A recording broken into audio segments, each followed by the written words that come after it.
राजा sir, आपका यहाँ पे लगभग 2 साल हो गया है, तो अभी तक का क्या उपलब्धि रहा आपका धंधा, मतलब बताएं। मेरे यहाँ पे 2 साल पूरा होने जा रहा है। इस अभी जब हम धनबाद आए थे तो यहाँ पर देखे थे कि हमसे पहले भी फूड सेफ्टी ऑफिसर्स बहुत काम किए थे, लेकिन फिर भी संसाधन के अभाव में बहुत सारी कुछ कमियाँ रह गई थी और इम्प्रूवमेंट के लिए हमेशा कुछ ना कुछ स्कोप रहता है। तो हमें पता था कि कहीं कहीं हमें खुफिया जानकारी मैंने बहुत इकट्ठा किया और उसी जानकारी के बेसिस पे बहुत सारे बड़ा बड़ा कार्रवाई किया है मैंने। जैसे बस से रात को यहाँ पनीर उतर रहा था बिहार से बड़े पैमाने पर यहाँ पर धनबाद में पनीर आ रहा था, तो हमने मिलावटी पनीर को भी जब्त किया है 2 बार। और हमारी कोशिश रहती है कि किसी भी तरह के मिलावटी सामग्री बाहर के राज्यों से या फिर यहाँ के लोकल जो मिलावटखोर है उनसे बाज़ार में न जाए और धनबाद के आम लोगों को शुद्ध एवं पौष्टिक सामग्री पेट में उपलब्ध हो।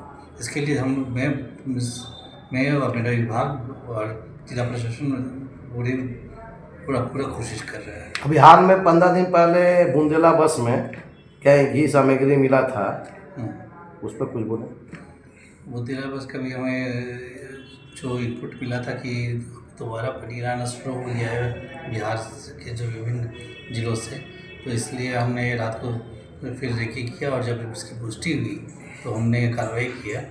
बस में और भी सामग्री भी मिला था, जैसे मिलावटी घी और कुछ पत्ती वगैरह कुछ भी मिला, तो उन सब खाद्य सामग्री भी प्राप्त हुआ था, तो उनको भी हमने जब्त किया है और डिस्ट्रॉय भी कराया है। सर, ये तो बात हो गई सर भारत से जो बुंदेला के द्वारा जो यहाँ मंगाया गया था, लेकिन धनबाद क्षेत्र में कुछ ऐसे क्षेत्र हैं जहाँ नकली मिठाई, लड्डू वगैरह, मिष्टी और सर यहाँ नकली खोआ और पनीर भी बन रहा है।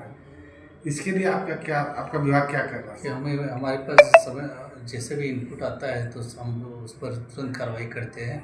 जब भी हमें कुछ भी इंफॉर्मेशन मिला है तो हम इंस्पेक्शन करते हैं, उस एरिया को निरीक्षण करके, और जैसा भी वहाँ पर पाया गया है तो वहाँ पर उसके जैसा न्यायोचित कार्रवाई लगता है हम वहाँ पर करते हैं।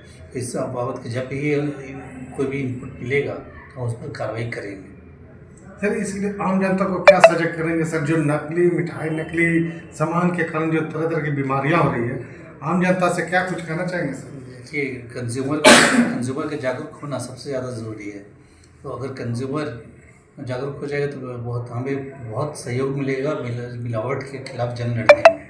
इसी क्रम में हम ये कहना चाहेंगे कि जो भी मतलब मैंने जांच के लिए जो मिलावटी पनीर और कुछ जो खाद्य सामग्री का जांच वो खुद भी करा सकते हैं, और जहां उन्हें पता हो कि यहाँ पर मिलावटी सामग्री बनाया जा रहा है या बिना फूड लाइसेंस का निर्माण किया जा रहा है, तो हमें इन्फॉर्मेशन दे सकते हैं।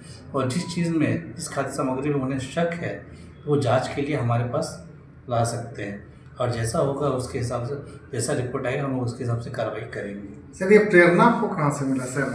इससे पहले भी बहुत से अधिकारी आए, लेकिन इस तरह से छापेमारी नहीं की जा रही थी, ना ही इसका उजागर हो पा रहा था, लेकिन ये प्रेरणा कहाँ से? जान माल की डर नहीं है सर आपको कि रात के समय में 1:30-2 बजे आप चले जाते हैं इन्वेस्टिगेशन में, और सुरक्षा की व्यवस्था तो आपके पास रहती नहीं है, बॉडीगार्ड तो आपके पास है नहीं, तो फिर इस तरह का जज्बा और जज्बात कहाँ से लाएं आप?